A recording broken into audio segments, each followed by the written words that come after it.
PS న్యూస్కి స్వాగతం. ప్రజాసేవ మా లక్ష్యం. నేను మీ ఎల్పిఎస్. పల్నాడు జిల్లా సత్తెనపల్లి నియోజకవర్గం సత్తెనపల్లిలోని సివిల్ కోర్టుకు సత్తెనపల్లికి చెందిన ప్రముఖ సీనియర్ న్యాయవాది బత్తుల ఆదినారాయణ నియమితులయ్యారు.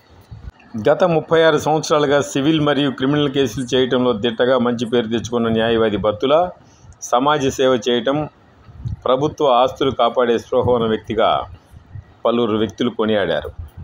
ఈ సందర్భంగా బత్తుల పిఎస్ న్యూస్తో మాట్లాడుతూ తనకు వచ్చిన ఈ అవకాశం ప్రభుత్వం తరపున తన వాదనలు వినిపిస్తానని, తన నియామకానికి సహకరించిన స్థానిక శాసనసభ్యులు కన్నా లక్ష్మీనారాయణకు, నాయకులకు, అధికారులకు, తోటి న్యాయవాదులకు ఆయన కృతజ్ఞతలు తెలియజేశారు.